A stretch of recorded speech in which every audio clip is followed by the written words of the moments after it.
Is it Khoreibi or Khoreibi, or what do you prefer? I'm honestly easy with both. So when I introduce myself to people in Canada, I'm Khoreibi, and when I'm here, it's Khoreibi. It really depends who I'm talking to.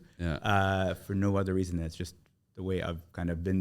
I grew up in Toronto, then I moved here, and that's just I think just a function of me as well, right? Like, it's a function of being an entrepreneur, right? Adaptability. Yeah, true. I think you and I were chatting kind of before the episode. We were talking about how entrepreneurship just was like a natural progression in your family, and now you're telling me that you're one of four. So I guess I'd love to start with your family setup, your youth growing up in Canada, and what kind of impact that had on what would later turn out to be a very successful serial entrepreneur story. Sometimes I see those hashtags on people's profiles that they say serial entrepreneur, and I cringe because I know that's not the case. But mashallah, you've done some really kick-ass projects that I can't wait to talk about. Thank you. Yeah, I think sometimes serial has a bit of a negative context before words, but we think it is definitely a long slug. But once you taste entrepreneurship, it's really hard to step away from it.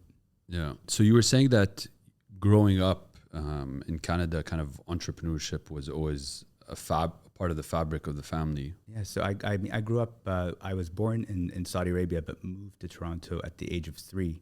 Okay. So my conscious memory is actually in Toronto in terms of the early parts of my life, and it was just part of everyday life. So my father had his own business, and just our household was one which really was a promoter of entrepreneurship, right? So things as simple as we'd walk around the neighborhood. We grew up in a very comfortable and pleasant environment in Toronto. It was not full on suburbia, but a suburban neighborhood. And so you'd walk around when it was summer. Winter was a bit too cold, but you'd see garage sales and you'd see things going on. And there were kids with their lemonade stands, and all the people in the neighborhood would be promoting it, supporting it, helping them out. We would have, in my own household, I would always take all the old books, put price tags on them, and then go outside of my house and try to sell them. And that was always the probably the monthly book sale that went on. And my biggest customer actually were my parents, right? And I think that's just a function of they're rebuying the books that they already own. Exactly, but it was that positive reinforcement, right? Like if you have an idea, we're just going to get behind it and support it. And that was probably something which creates that confidence and delusion that you need to be an entrepreneur. Yeah, I like the word you used there, delusion. I think getting into entrepreneurship is delusion, naivete. It's a combination of really not knowing how challenging the road ahead is going to be. For sure. Did you grow up Canadian? Did you grow up Arab? Did you grow up Arab Canadian? I grew up Arab Canadian for sure, right? So in our household, we ate Arabic food. My parents spoke in Arabic, but at the same time, and I think it's a function of Toronto, your friend group, your just general lifestyle group is so multicultural. So if you take a look at a class photo of any of my grades, right, you wouldn't know where you are, right? So we've got kids from all over the place. It was very diverse. That diversity was not just in the photo, but it was actually part of the fabric of life. We grew up in each other's homes. I had a neighbor from Hong Kong, so we'd go to their house and we'd have food from their place. We'd really get a deep dive into their culture. We had friends from Italy, we had friends from all over the world, and you'd really, really get to immerse yourself at a young age. You don't even realize you're being immersed within these cultures in such a pleasant way, and it just naturally, I think, impacts the way you view things and your comfort in different surroundings as well. Yeah, absolutely. And for me, we moved around a lot growing up. So I was born in California, I lived in Saudi, lived in Abu Dhabi, Dubai. And, in retrospect, that impact of living in a country that's not your own and living amongst a population that's quite diverse has such a positive developmental impact on a child's growth. So I can relate to that.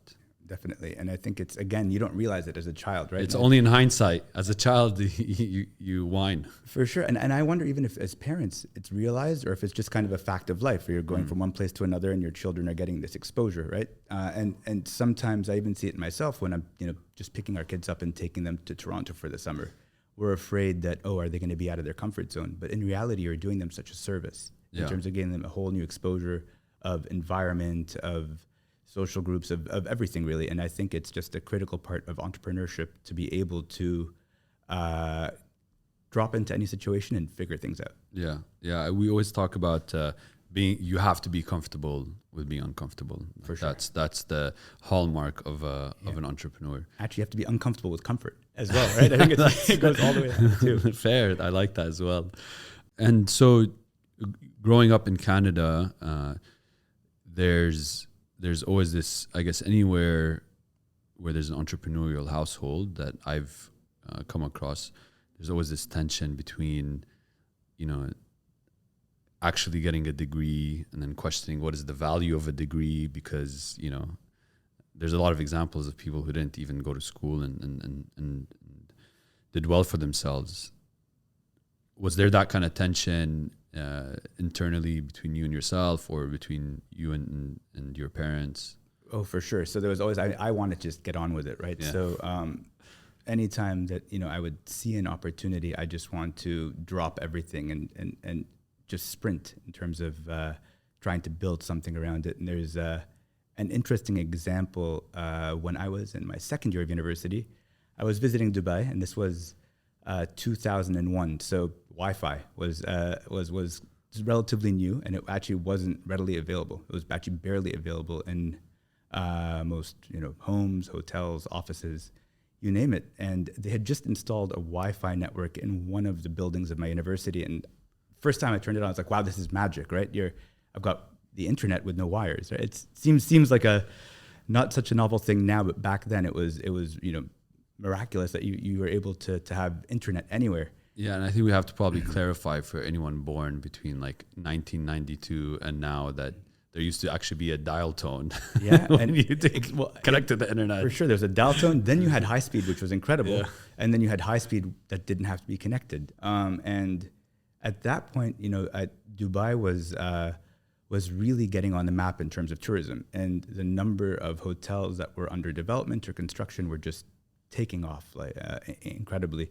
And I had the idea of setting up a company during my summer holiday, visiting Dubai. It was a very hot summer holiday, to start one of the first kind of Wi-Fi focused companies that was trying to provide Wi-Fi to hotels, right? So, it would be, you log in, it was called Infinite Wi-Fi Solutions. I started walking down the path of how do you register a company like this? How do you hire people? A lot of learning on the go. And as the summer holiday came to a sunset, I wanted to obviously continue with this super exciting opportunity. But, conversation with the parents wasn't nearly as positive. It was like, you should probably go back to university and get your degree first. And I wasn't very disappointed because I knew there were going to be more opportunities. But, you go back, and now looking backwards, I'm like, well, what happened if I started that? getting into the IT sector and getting into tech back in 2001 could have gone in any direction. Yeah. But, there are these kinds of internal conflicts of, what am I doing here? Am I wasting my time at school? But when all is said and done, things happen in a sequence, and, you end up finding the opportunities. It's there's a sense of urgency that, especially as a young entrepreneur, I would feel. But as you do more of it, and I guess become more serial, as they say, you realize that you can have the patience and wait again for the right opportunities at the right time, and be able to build around those white spaces. And that's something that you only really develop by doing it a few times and succeeding and failing, right? To realize that sometimes the timing isn't right. It seems like you've always had this curiosity of kind of going and poking and smelling an opportunity and saying, I'm gonna jump in. Where did you develop that? That's a good question. I think a lot of that again goes back to your childhood, your household, and the entire ecosystem that you're surrounded by. And I think initially at a young age, that ecosystem is not your choice. It's very, it's designed by your parents. It's designed by the education system, your neighborhood, your friends, all these things that, just happen to be what's around you. Yeah. And then as you get older, there's natural selection that you start, picking who are your friends, what are the common interests, what are the conversations you have, how do you complement each other, what clubs do you join at school, right? All these different things that end up, creating that, I think the testing in terms of, okay, well, I'm going to sniff that flower, or I'm going to touch it. Is it going to burn, or is it not going to burn, right? And I think over time, it's a natural thing that evolves, right? I don't think there's a single catalytic event that makes you that way. I think it's a series of small steps and small experiences that get you to that point of, again, delusion, right? Yeah. Yeah. Mashallah, you're a father of two. So how do you cultivate that curiosity in children? I think it's a lot of it, again, and it's a cliche, but if I was taking my son out for a bike ride, he's 3 years old, and he fell off his bike, right? And he was just learning how to get on a bike. And just as soon as he fell off, he just put him right back on it, right? Because with entrepreneurship, like virtually many other things in life, you really need to get back on the horse as quickly as possible. And it's going to take quite a few swings, before you hit the ball. And ultimately, you just can't be afraid of the bat. You can't be afraid of the ball. And cultivating that and having a very positive set of reinforcements. So anytime, there's an idea, he wants to beat a drum. They're still very young, so it's hard to really see what's going on right now. Exactly. But it's just something as simple as, hitting a drum or liking a song or repeating the lyrics of a song. All those things, you just have to be super enthusiastic. Wow, that's amazing. You're doing such a great job. And create that cycle of positive reinforcement that's required to create the comfort to be willing to do these things. A really important point is half the battle in entrepreneurship is just showing up, right? 100%. So getting back on that horse on days where you're like, I don't want to be here. It's just showing up. It seems like you've had your fair share of companies you've thought of or startups you pursued. Before we get into kind of what you did in the energy space in Canada, what was one crazy idea that you had that in retrospect you were like, this was just too out there? I think I had an obsession with robots at a young age. And one of the things that I really wanted to do was I watched, again, I'm dating myself here, but I watched the Jetsons. Okay. And I know the Jetsons. And there was a robot housekeeper, right? And I thought that's so cool that, you could not have to put things away yourself. This robot can do it for you. And I tried to design basically a robot that would move around. It was actually 2 remote control cars and a set of strings. I was quite young, so it wasn't the most advanced robotics. But ultimately, the idea was to put things on this tray and it would throw it back into a garbage bag behind it. And you could control it with your remote control. And I was convinced at a very young age that this, was the I would say, cleaning mechanism of the future. Yeah. Didn't happen, but you were ahead of your time. I mean, it did happen. It was just, 20, 30 years later. Yeah, exactly. It was early days of the Roomba, I guess. Yeah, exactly. So you end up finishing uni and then you start getting into the energy space eventually in Canada. That's right. And I think I stumbled upon the energy space in Canada. So Toronto is a very vibrant resource economy, right? So the Toronto Stock Exchange houses probably the largest number of publicly listed mining and energy companies in the world. Oh, wow. And it's just a very, very entrepreneurial exchange. So that it's called junior mining. And basically, these are small startups looking to find gold mines or looking to find, hit whatever resource mines they can find. And it's the structure of the market itself and the capital markets that surround it all actively promote taking those risks, right? So whether that's from a tax perspective or that's just from a access to capital perspective, it exists. Yeah. So it was a very good place to be able to look at the, I'd say, kind of broader domain of energy. And one thing which we noticed was a white space was there were a lot of North American listed opportunities. But if you're to take a look at the year was 2004, oil was initially sitting at around $25 a barrel. But it was clearly, the trend line was clearly moving up, right? So demand was proven to be a lot more than was expected. There was a lot of catch up to do in terms of supply. So there was just clearly some kind of trend line that was looking like, well, this is going to go up, right? And I didn't take a PhD in economics to see that trend line.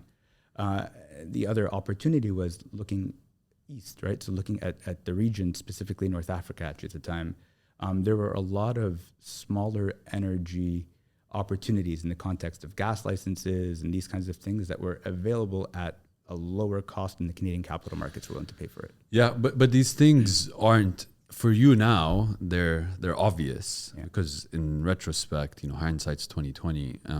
But at the time, I mean, a lot of work has to go into finding out this information. And so tell me about that story. I think it started with a meeting with an old business partner and friend of my father's, right, who was involved in the junior mining space.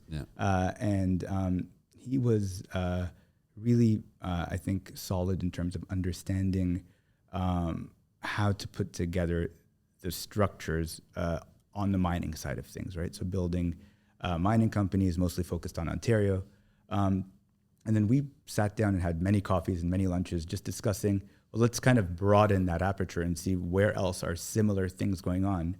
And we looked at, I think, oil and gas, right? And said, hold on a sec, things in oil and gas are really taking off. And it's not a designed conversation. It's not a designed set of things. It's just kind of always being curious and looking at multiple data points and just saying, okay, when you put all these together, which way are they trending? And can you find an area where you see value, right? So an arbitrage ultimately. And that's what we were doing. It was it's grossly simplifying it, obviously, but there isn't, I don't think, and this is typically what I see in entrepreneurship, there isn't a specific formula, right? Yeah. Each company, each opportunity is going to be totally different. This opportunity was energy was going up and the Canadian capital markets were really trying to promote it. What can we do in that, right? And what we saw based on what we know, our network, and kind of what we could put together in, I would say the quickest way possible. Because if you wait, these things cycle. So you really need to plant a seed relatively quickly and then pivot along the way to get to where you need to. And for this one, it was, well, we could sign up a gas license. And then raise money around that to try to build a company focused on energy. And that's what we did. So myself and two other co-founders ended up founding this company in 2004 named Candax Energy. And I was very young, bright-eyed. Yeah. Who were your were your founders industry veterans, friends? Was it Ammo? So both were industry veterans. Okay. One again on structuring mining deals. The other was a capital markets guy, and I was a young, naive business development guy, right? Who's going to go out and try to hunt for these interesting opportunities. And can we sign up a gas license? Can we do these things? But it was with, I think that naivety is what probably made me believe I can actually get this done, right? And I think it was also a perfect storm because over that 2-year period, when we kind of from founding the company until skip a few steps, IPOing it on the Toronto Stock Exchange, everything was moving in the right direction. So oil prices were skyrocketing. The capital markets for energy were skyrocketing access to capital, and we were very fortunate because there was a scarcity value. Not many other people were doing what we were doing at that time. And that was a function of doing it quickly, right? Yeah. Again, so if you find an idea, jump on it. Speed matters. Speed matters, for sure. And we ended up basically building the company to acquire some additional assets because that arbitrage continued to exist.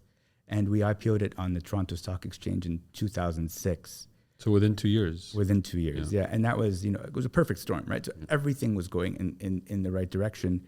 And it was an incredible first experience, but it was also an experience that was completely unrealistic, because it's very rare do you have these windows of opportunity where everything aligns so well, right? So my first experience was like, wow, this is extremely easy. This is right. Easy. I was right?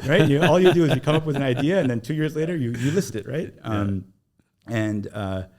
I think the interesting thing there was I got to kind of see many parts of the business, right? So we initially started with just how do you found a company? How do you register a company? What does it mean to bring in shareholders, right? What documents do you even need? And then kind of see that flow through to more complicated and probably lighter touch from my perspective and my experience, negotiating the actual, acquisition of oil production. And it felt like, from my perspective, for a lot of that time, I kind of felt like I was watching a movie, because although I was intimately involved in these things, I was heavily relying on the experience of people who had done it before, and industry professionals and veterans, and just kind of being not a fly on the wall, but being a very quiet seat at the table, listening to what's going on. And it was absolutely fascinating to kind of to see how things were done, and the outcome of it was incredible, right? So being able to get involved in writing prospectus and then raising the capital on the public, initially on the private and then taking it public, was just all such a surreal experience. Surreal, right? Exactly. And I look back on it now. You were like, how old at that stage? 26, 27? I started 24 and we IPO'd when I was 26, right? So it was and it all just kind of was a surreal time in the context of a 24-year-old who was just trying to figure out what was going on. So you had to, that again, the cliche of fake it till you make it. There was a lot of faking it in terms of understanding what was going on. One of the questions was, hey, Sami, can you help us write the prospectus?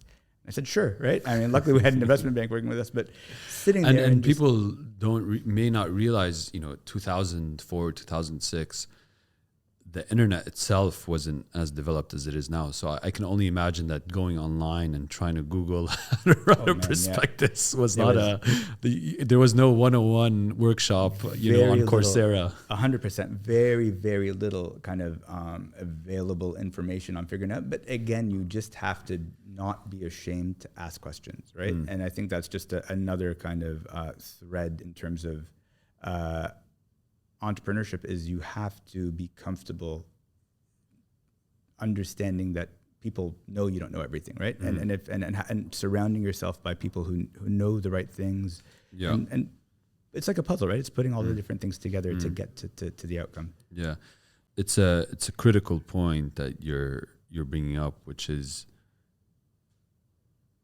the ego sometimes can get in the way of people's own development. I think, whether it's with members on the team or whether it's entrepreneurs, many times I see the kind of this ego of, I don't want to put it out there that I don't know XYZ, ends up preventing a person's own development or prevents a person from getting to kind of the quote unquote truth. So yeah, I mean, that's one thing in your story that's very evident, is you never gave a crap, for the lack of a better word, around what people thought in terms of you asking questions. And that's actually built the foundation of your entrepreneurial journey. Yeah, for sure. And I think it's actually beyond the questions. It's just understanding that what your strengths are and what your weaknesses are, right? And ultimately either having co-founders or early team members who are complementing that. And you can't, maybe some people, very few people can do it all, but I can't do it all. So just being able to find the right people who can, from my perspective, for example, it's people who could focus on certain tasks, more operational individuals, and be able to kind of build that infrastructure where you may have the wild ideas and, try to define reality and try to get to that point, despite it being very blue sky and challenging. But at the same time, knowing that to get to those steps, it's 1,000 little steps, right? So I recently saw this image of somebody climbing a ladder. And, there's two pictures. There was one person, one was like just one rung at the bottom and one at the top. and one with the 1,000 little rungs that you have to climb. And entrepreneurship, although you're trying to get to that point, it's 1,000 little steps, right? It's every day you wake up and you've got these steps, but it's very hard to forget about the top of the ladder if you're very, very busy in the weeds. So having that complementary dynamic between co-founders and being able to have somebody who's reminding you of that you need to take these small steps, but at the same time, somebody else reminding them that the reason we're taking these is to get to the top of this ladder and look at the view or whatever the case may be is very, very important. Yeah. And you said something interesting, which is, every entrepreneur's story and journey is different. And then there's also, I've only done one company that's on its way to getting executed. The other company we started in university fell flat on its face, my brother and I. But I also have a feeling that it's not only every entrepreneur's journey is different, that every business that you set out to create may take a different path. For sure. Right? And I can imagine that the path Environmina took was a very different path than, the first company. 100%. And I think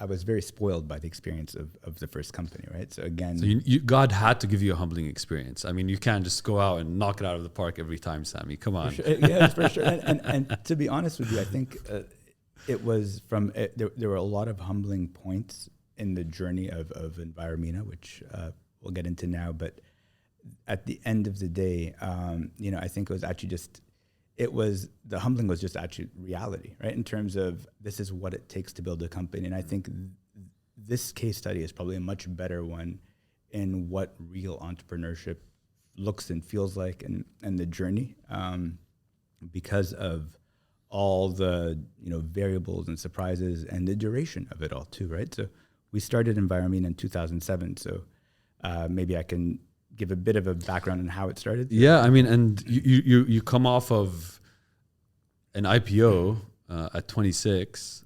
A lot of people would have said, "Okay, cool, it's time to take a break," and you decide to keep going. Yeah, so actually, instead of taking a break, I took a trip to Abu Dhabi in 2007, and it was for the oil company. So we were actually just trying to identify more opportunities to roll into the company. And during a meeting, I learned about this initiative that was being launched called the Masdar initiative.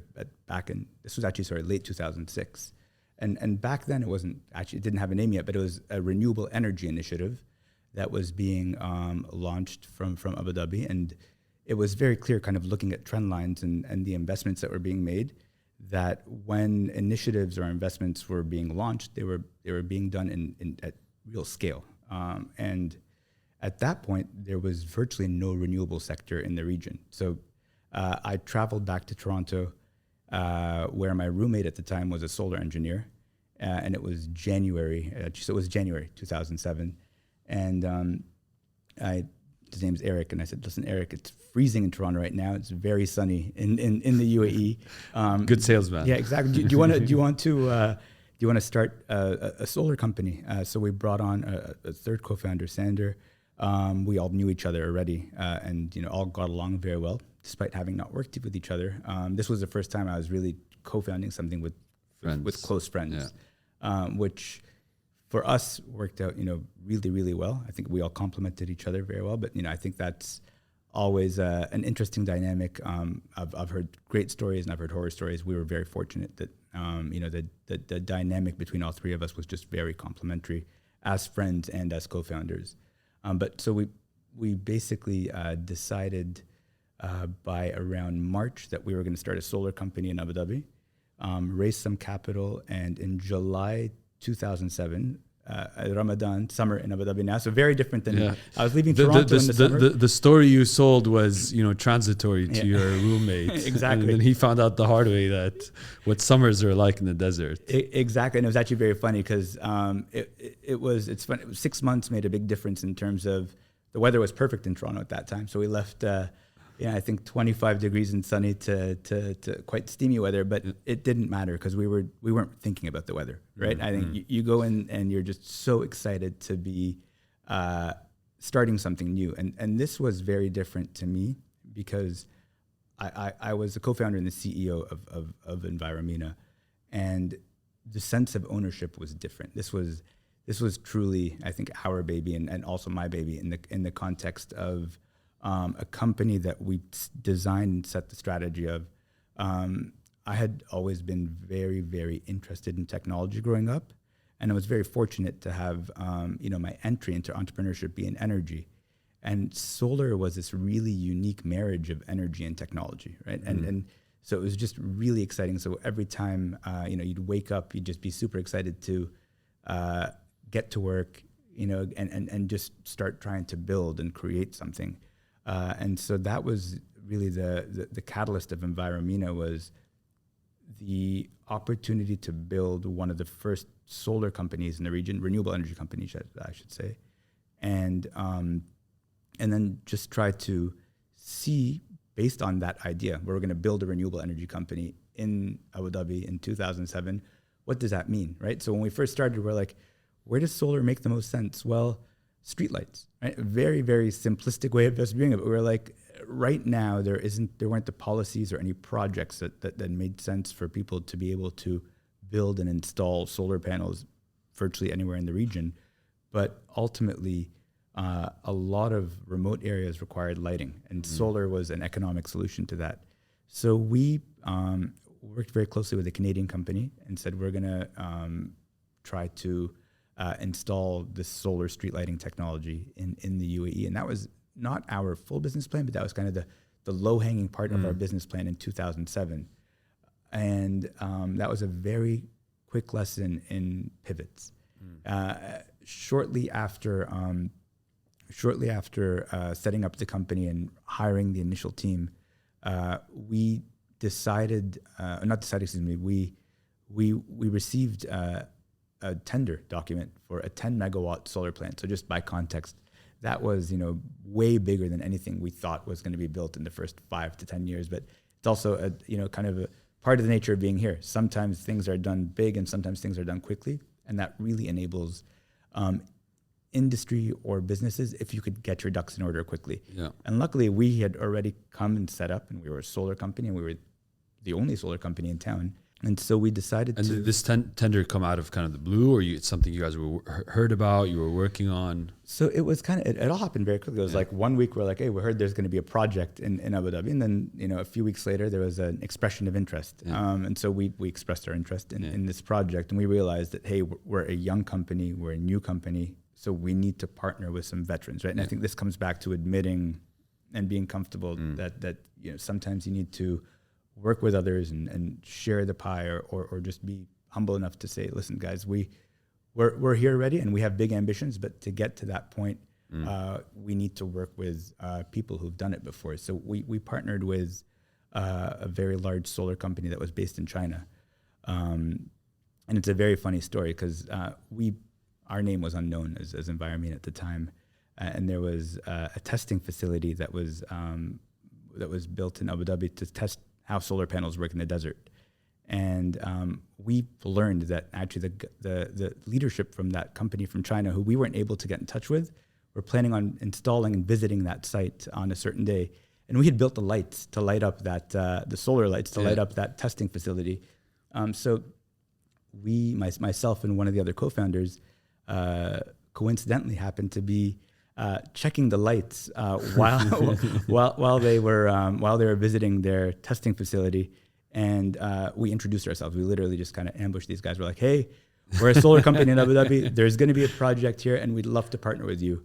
And I'm sure these guys were like, "What are these? We were what are these kids? Late 20 kids standing in the middle of a solar playing testing around with lights in the street." Exactly. So, but we basically, we did not. We were relentless. We're like, can we please take you guys for dinner? We want to introduce ourselves and the company. And within a week, we had actually, convinced them that we would be a very solid partner for this project. And they were the right partner. They were aggressive. They wanted to also get a foothold into the region. They understood the potential of the opportunity in the region as well. And fast forward a few months, we end up winning the first large-scale solar plant in the region as a company that's just around over a year old. And that was just such an incredible, again, surreal experience. Yeah, it's amazing. It went from 3 guys in a villa. Actually, I probably missed this part, but Abu Dhabi in 2007 was really going through a period of huge growth. Yeah.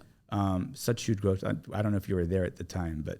No, I was in Dubai, but yeah, I mean, I lived in Abu Dhabi 92 to 98, so I know old Abu Dhabi. Exactly. Yeah. So we basically figured, okay, we're going to open an office. Yeah. There were no offices available in 2007. There was just I think there was an undersupply and huge amount of demand. So we ended up scouring everywhere, got a real estate agent to show me an old ladies salon, like a nail spa. It was a villa in the Khaldia neighborhood in Abu Dhabi called Ooh La La Ladies Spa. We walked in, we're like, we're going to have to make this work, right? It was literally the only office that we could find. So we were 3 guys in a ladies spa in 2007. In 2007, in Abu Dhabi. Claiming to be a solar company, right? So and so we hired people up into, we converted the spa into a proper office, and we hired up, the right team. And again, this was putting the right pieces together. So we needed a director of engineering. There was heavy engineering involved in this. And although we had some of that skill set, we really needed to beef it up. So we were able to hire the director of engineering from one of the largest solar companies in the US, and got him to join on board, and put together a bit of a dream team very quickly to deliver this project. And over that period, we were able to raise what I'd consider, tier 1 venture capital. So the largest clean tech fund in the States came in and became a large investor in us. The largest clean tech fund in Europe came in and became an investor in us. And we always had our eyes set on getting Masdar to be a shareholder in our business as well, because, we were there. We were in the eye of the storm, and we saw the opportunity, and we really, really liked working with them. And we thought they would be a great investor in the business as well. We had the discussions back and forth, and after building the project, which we miraculously did on time and on budget for them, they were very happy with us. They said, okay, now that we see that you guys can deliver, we're happy to participate as well. And they came in as our largest shareholder. So we had a real dream team of shareholders as well, and a board that really had experience, right? So again, we were learning on the go a lot, and that learning was made a lot easier and was expedited by having board members and advisors who we weren't shy to pick up the phone and call. In hindsight, I'm embarrassed with some of the questions I probably asked back then. They're like, how are you getting involved in these projects? Yeah, I was going to ask, there's definitely a dynamic of being curious and asking questions. That dynamic can potentially be altered when you're talking to investors and board members, because they're putting a lot of capital behind you. How did that dynamic play out? You learn very quickly who is, as board members and shareholders, who are the ones who are trying to enable you, and who are the ones who are trying to find flaws and kind of report back to the shareholders. And those enabling, and now when I sit on a board, my goal is always to be on the enabling side of it, because ultimately, if somebody's invested in the business, they're invested in the business already. Yeah. So I think it's your responsibility to your shareholders as an investor, and that's what I think a lot of these guys did. And they're the ones who long term ended up being the successful investors and funds. You have to help guide the outcomes of your investment, and at the end of the day, the questions we were answering were ones which were often naive, but also were very clear that we weren't expecting to grow as quickly as we did. So I think it was a function of our rapid success that we were trying to get everything aligned, and they were comfortable with it. I think again, there's no such thing as a stupid question, and luckily, a lot of our not just team but board shared the same view. And over the course of building out environment, what kind of comes to mind as a period where you look back on it and you're like, that was a really tough window for me personally leading the company? So we had, I think there was quite a few, but one that comes to mind was around 2011. So if you recall, 2011 was an interesting time in the region where there was a lot of, things going on in terms of, the Arab Spring and those kinds of things. So projects in the region virtually came to a halt, right? And so we went from a very active market to, oh crap, we have, pretty heavy team. We had, I would say probably close to 65, 70 people. So the burn rate, your cash flows, everything as you're doing these projects were quite challenging. We were completing some projects, and also as we were completing these projects, unfortunately, we were getting paid on time either. And that combination ended up leading to an incredibly scary cash flow crunch, to the point where both myself and the co-founders were actually quietly funding the next month, and it was a heavy payroll, but we were trying to fund internally kind of the business to make sure everything was going on. But it came to kind of a screeching halt where it was like, 2-3 months into it, where like the business, although we've got these projects and we're healthy and we're just waiting to get paid, we needed some kind of injection of capital. And that's again where a lesson that I learned about having the right shareholders, the same shareholders you can pick up the phone and ask, a curious question to, are probably the same ones who you can go to with a very honest challenge. And I recall myself and our co-founders we were losing sleep, right? We just, it had come to a head. We were finishing our projects. We knew that we, should have gotten paid already, but there was just nothing we could have done about it. And we approached our shareholders on a certain day. I remember just driving up to one of the shareholders and I said, listen guys, this is the situation. We were meant to have a board meeting a week after, but we can't wait until the board meeting. We've just got to get this forward. This is the situation. We're in a true crunch. What do we do, right? Like we need help. And it was just such an incredible thing. They said, listen guys, and the shareholders came together and they said, we're in it with you. We understand the context, not something that you guys did that got you into the situation. It was just a function of externalities. And they were able to provide us with kind of a short-term facility to get us over that hump, right? And it was, I remember that sigh of relief that we had, right? And it was just this building up pressure cooker for myself and for the two co-founders. We couldn't take it anymore. And I remember that meeting, it's still in my head. I remember sitting at the desk and just getting that news from the other side of the table, like, we'll help you guys out. Not, oh my God, this is the end of the world. You guys shut it down. In your head as an entrepreneur, you're playing out a million scenarios of, we're going to have to shut it down. Well, how do you shut it down? What do you do?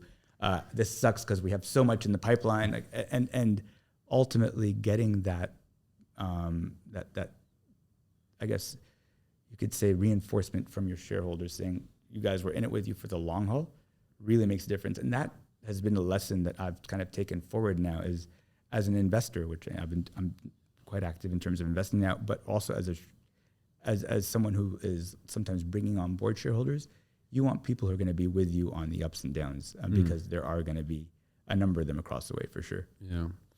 Yeah. And I think one thing, so I've been in that cash crunch situation before. Sometimes it's just, you almost like want to cuddle up in, baby fetal position and just call for mommy, but you still have to get up and show up. And so what goes through your psychology in that moment? So so you definitely do when you kind of end up in the fetal position. Yeah. The good thing is co-founders, that's a big part of what they're there for, Fair. Right? So if you're in the same boat, and misery loves company, right? Yeah, so 100%. And in this context, having sounding boards to comfort you and say, hey, even if it doesn't work out, we've done our best. Is so helpful because it's a very lonely place. And to have partners with you to share in that kind of loneliness and even kind of walk through scenarios. Well, if this happens and we do this, or if that happens and we do that, because it's hard. There's a sense of pride. You don't want to share it with everyone. You're not going to, sometimes you can't, even from a communication standpoint, right? Yeah, so, absolutely. So having that kind of those confidants that you could work with as co-founders to get through that period is really, really helpful. And it's interesting because in some contexts, it makes it hard to get out of bed and start the day. You're like, I don't want to do this. But in other contexts, it's like you jump out of bed. You're like, we've got to get this done with, right? And it's got to be over with. So it's highly scary, but highly motivating as well. Yeah. Yeah. And it's like the emotions go back and forth, right? You're like, one day you're like, I've conquered every obstacle that's come our way, so this is not any different, and your kind of mind goes into another gear. And I think the other key component around co-founders is not only having people to share it with, sometimes, you know, having someone else step up, even though you're in the CEO position, having another co-founder say, hey, listen, we're going through this together, but, you know, here's actually kind of, while you're working on this solution, there might be plan B that doesn't result in the company closing down, that I'm going to go ahead and pursue. And so just having extra hands on deck when you're the CEO makes a ton of difference. 100%. And I think, I think leadership by committee is such an important thing in the co-founder kind of dynamic as well, because each person not only has their own, skill set, but also actually has their own character. And that personality ends up playing into the decisions that are made. And it often, if you have the right dynamic, ends up kind of making things less intimidating and allowing you to go after that problem in maybe a more pragmatic way, less emotionally, right? Yeah. And there's a lot of emotion involved. Yeah, I was going to say there's definitely a lot of emotion involved. But sometimes if they say when you're angry, take 10 seconds, take a deep breath. That anger or that fear, those 10 seconds are with your co-founders. Yeah. You take that breath and then you go into the room. And I think that makes such a difference. Yeah. And so you end up exiting Enviromina, and now you're kind of in act 3 of your professional life. Let's call it that. How do you at that stage kind of make the decision around, do I go back and start something else? Do I want to be on the sideline as an active participant? We sold Enviromina in 2017. And actually, funny story, it was we got the offer, the letter, the offer letter to buy Enviromina on the second day of my wedding. So we had 3 wedding parties and so that board meeting was actually on the first day of my honeymoon, which was interesting in terms of your companies being bought. So again, that goes back to co-founder dynamics. Despite me being all the way in Tokyo, and wanting to be very close to what was going on with the transaction, you knew it was in good hands with the entire team. And we had really built a robust team at that point. But I think one of the things is we sold the company, and it was a very positive exit for ourselves and the shareholders. And in terms of kind of that journey, we ended up building the first solar plant in the region, but then we ended up doing the first solar plant in 7 countries across the region. And it was an amazing experience in terms of working very closely with investors, with utilities, governments, stakeholders in general to kind of try to activate an industry. And I think those experiences are irreplaceable, right? It's very rare that you, again, get a situation where there's a whole new industry that gains traction as quickly as renewables have. Although it feels like things take a long time, when you look at it backwards, how quickly things went from 0 to very, very material amounts of solar installed across the region, it's an incredible thing, right? And to have been an early participant in that, and maybe having been a contributor to that change and that catalyst is super exciting. And by the time we had sold, things were more in steady state. And I think when we first started this conversation, is saying a discomfort with comfort as well. Yeah. And once I think things had gotten to a certain scale and things had gotten to a different dynamic. No longer did we had new shareholders, a new board. It felt very different. Going to work felt like going to work. Yeah. It didn't feel like, wasn't your baby anymore. It wasn't going to another home, right? I would leave home and go home. Yeah. When we first started this, but up in that point, I felt like you're a guest in your own company. And that's when I think that's when I kind of stepped away and said, okay, well, do I have the energy to do this again? Probably not, right? So didn't swear against it, but thought I want to invest in companies. The whole watching the journey and the journey of entrepreneurship is something where I think my experience can really help people in early stages of their business, whether that's usually focused on sustainability, but across I think multiple domains in the region. And so I started Incubayt in 2019. So I left Enviromina in 2018, and around 6 months later, started Incubayt, and that was my first experience as looking as purely a investments and partnerships approach, right? And it wasn't just investments. So the first thing we did in Incubayt was actually a partnership. So I had been an investor in my friend's fund for years in Toronto, and I had seen that amazing journey. It go from a friend who had trading kind of a portfolio and an approach to trading that was quite unique, and he scaled that up to a fantastic and very successful business, and I'd always been very fortunate to be an investor in that business. And then we thought, well, why don't we partner together, right? And see if there's a way where we can kind of give them exposure to the region, and they're based in Toronto, and see if there's a way to work together. And we ended up starting our partnership, which got me kind of going back to Toronto more often as well. And it's very interesting because it felt like a bit of a rewind of going back to the capital markets. So that fund is called Anson and invests in the capital markets, public markets. So it kind of reminded me more of my days in my oil company, where things move very quickly, and again, you're back in this public market kind of action. Dynamic, you see daily results. So when you build a solar plant, you're building it, but it's a lot of small steps to finally get to that big event, where this had more, I would say, daily feedback in terms of you see how you close the day. Yeah. And it's just, that's been a really exciting, I think that's been a really exciting few years so far as a partner with Ensign, because we have had just a great track record. So the fund has done really, really well. And we have, think as an entrepreneur still, right? It's really, really interesting to get a view into how the public capital markets think. Because when you start a company, at least when I started a company, I always think, well, it's really exciting to start, but what does the end game look like? Yeah. Right. The end game can be a private buyout. The end game can be an institutional buyout. The end game is often shutting it down.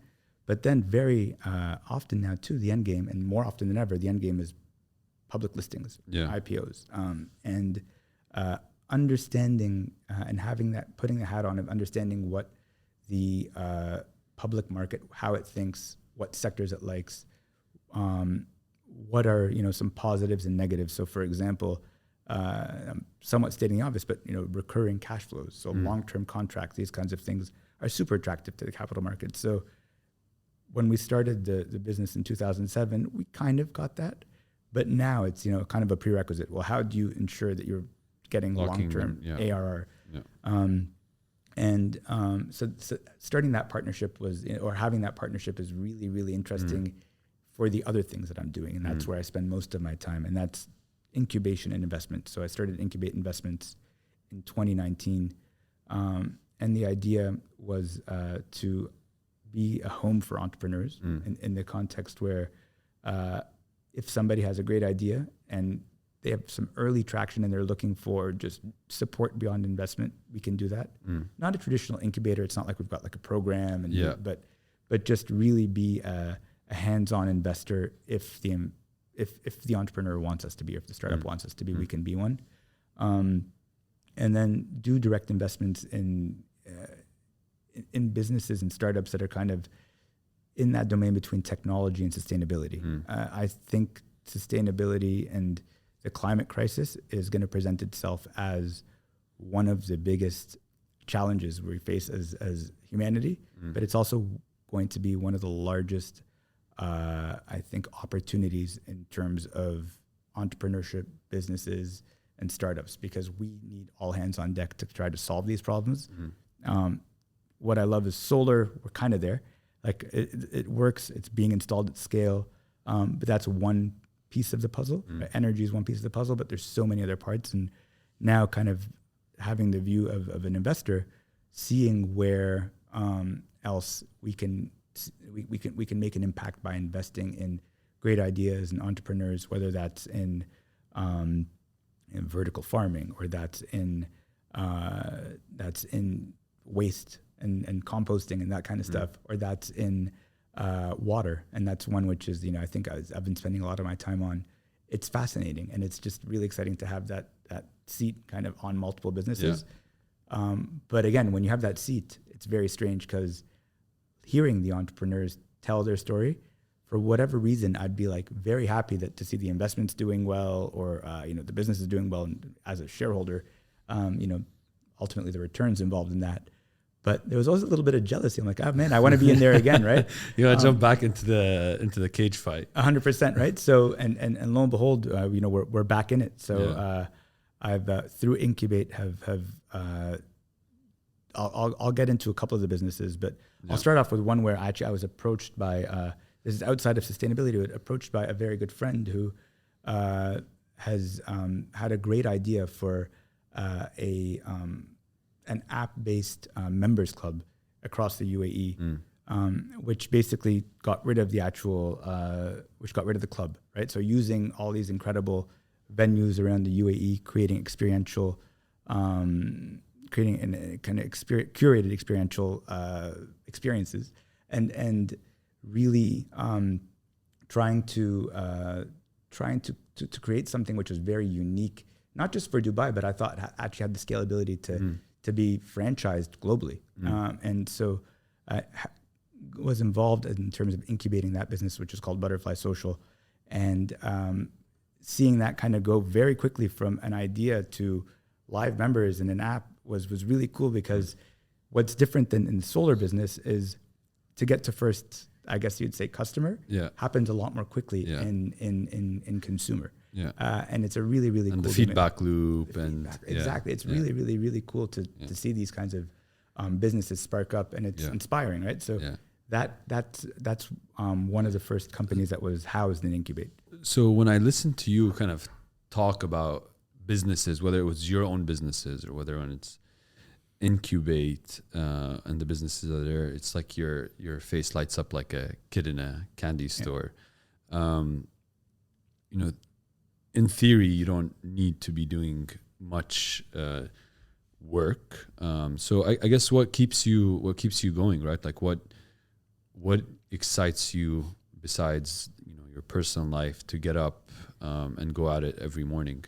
I think being an instrument of change, right? So just being involved. So things are, and as I mentioned before, we've got 2 kids now, and when you take a look at what kind of world they're going to be living in, right? And I'll bring this back to climate and to sustainability. Doing stuff that really are doing things that'll impact in a positive way people's behavior, to enable a better chance at less of a crisis. Honestly, I think we're in a crisis right now in terms of climate, but reducing that is absolutely critical. And so waking up and having that sense of purpose, and probably, down the road when hopefully, when our kids are telling their parents, or start telling their friends what they do, they could say, well, they're doing something to help the world, right? And I think it's a really nice thing ultimately. And so, that drive of being part of a change, right? And part of a movement towards a more sustainable future is critical. And that was really one of the big catalysts behind Wisewell. And that's the business that I'm spending the most time on right now. It is basically, when I was building the solar company, we'd build these massive solar plants in the middle of the desert, and they turn on and they make a huge impact in terms of carbon emissions and everything. But when you plug in your iPhone, you have no idea that you're doing something sustainable, or something sustainable has happened.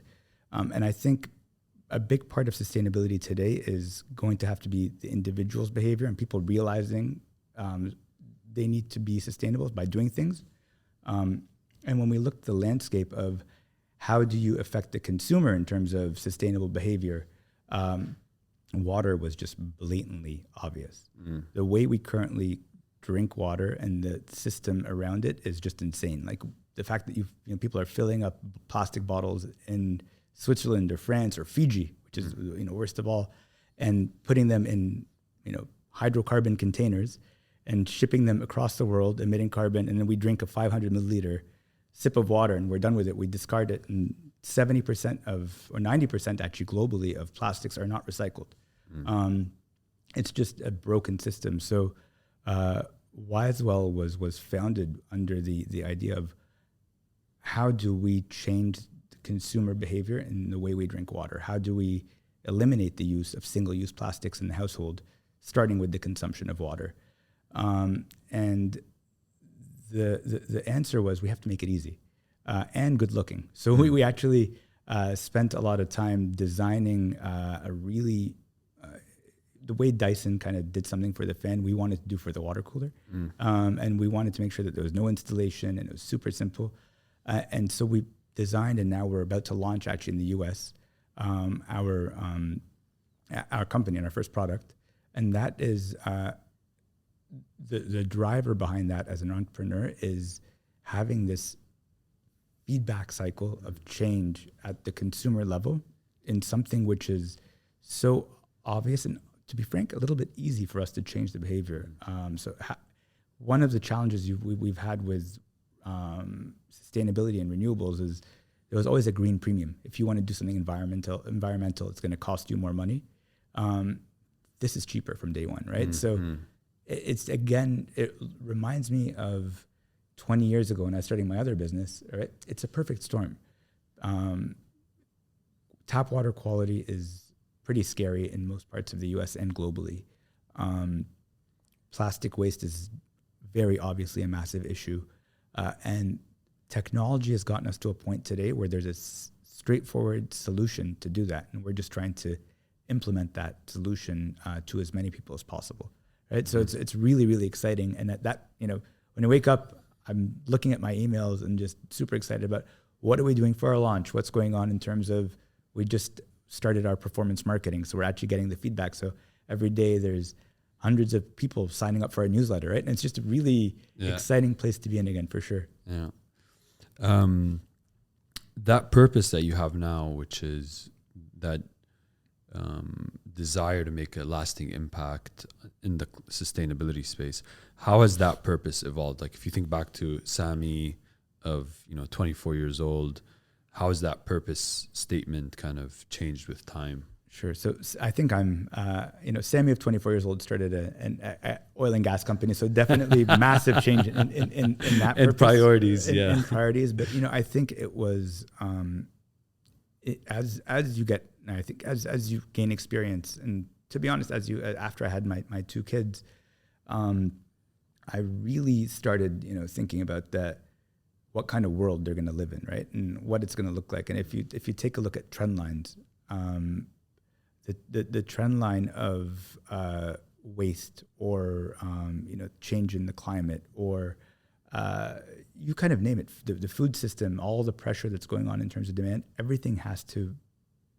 shift transformationally. Like our behavior that we're used to now, I'm pretty sure our kids are going to look back and say, how did you guys manage to do this, right? So being an instrument of that change is very, very exciting. And technology allows us now to enable it in ways we couldn't have imagined before, right? And I also think kind of the whole ecosystem allows us to do that. So before, if you came up with a cool idea for an installation-free water machine, you'd probably have to spend years trying to find a distribution network and market it at trade shows and do all that. We're literally, putting advertisements on all the different social media platforms, direct-to-consumer digital marketing, and the infrastructure to go from factory to customer all exists today in a way which is way more simple than it was even 5 years ago. And I think leveraging that technology to try to change consumer behavior for something that's more sustainable, to reduce single-use plastics, to eliminate, the carbon footprint of that whole sector is super exciting.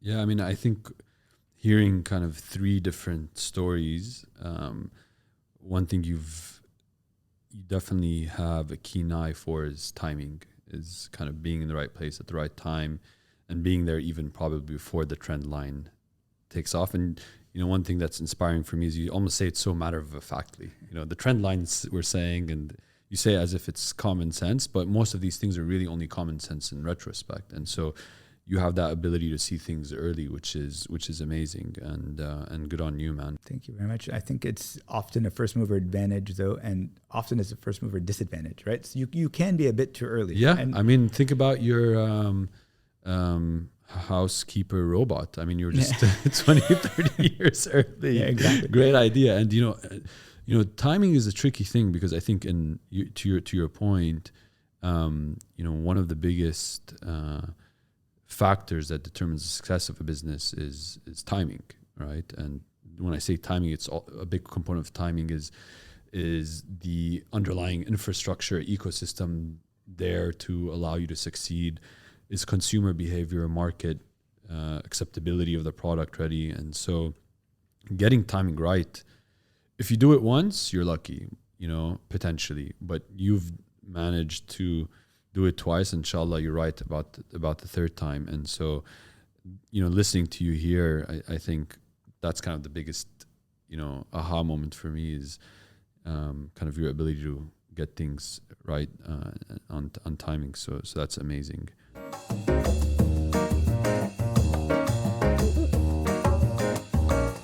So I've heard you say a couple of things today as we're wrapping up. I kind of heard you say that, you know, with the right level of curiosity, you know, there's an ability to identify opportunity.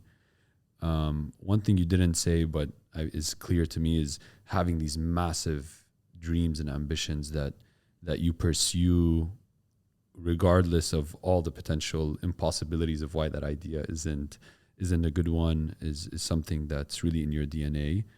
And one thing you said a couple of times was, you know, delusional thinking can really help get you started.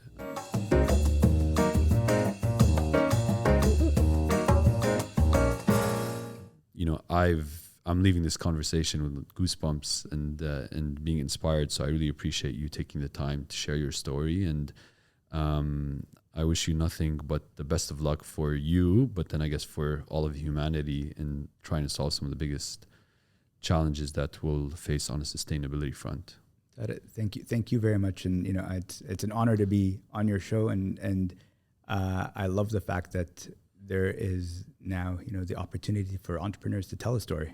It's something that we have been looking for here, and good on you for starting this podcast, because this is an entrepreneurial journey in itself, right? So yeah, definitely. Thanks a lot, man. Thanks a lot, Habibi. Thanks.